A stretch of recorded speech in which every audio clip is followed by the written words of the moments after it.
Thank you. I'm not on the order of service. My name is Phil Yule. I worked with Barrie, producing and recording him over the last 25 years, and I still remember the first time I met him. The conversation sort of went like the advertising agency were saying, the big voice guy's coming in shortly to record this commercial with us. And I thought, who's that? And they said, well, Barrie, the big voice guy.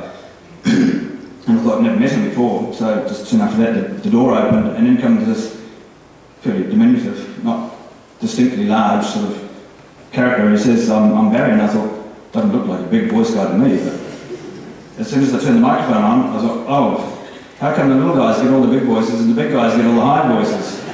Pavarotti was a tenor.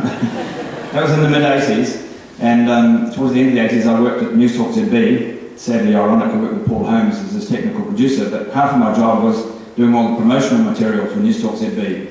And they were looking for a new voice, a new corporate voice.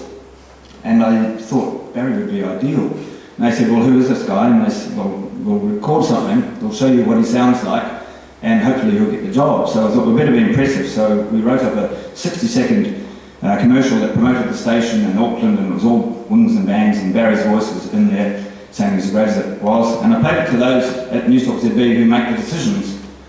And there was a pause at the end of the playing, and I thought, and then they started clapping. I couldn't believe it, they clapped, and they said, who's that voice? And I said, well, that's Barrie.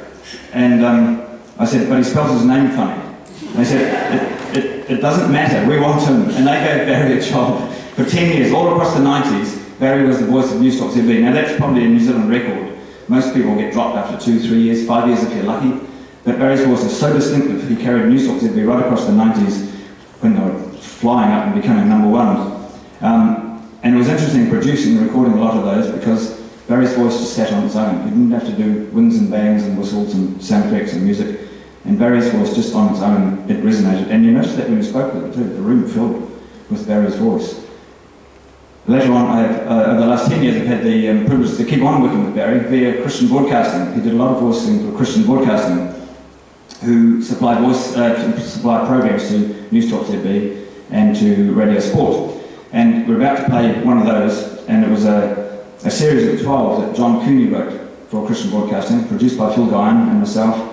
And it was about the 12 characters of Christmas. Each 2-minute one was about a different character: the innkeeper, Mary and Joseph, the wise man, etc. But it seems only appropriate that the last one we play is the one we're going to play today. The last one was about the birth of Christ at Christmas time, and hence it eventually talks about God too. So you can actually really understand now that Barrie, the voice of God, is actually going to be the voice of God. Barrie, I know it was tough in the end. I know for your family it's rugged as well. Rest easy.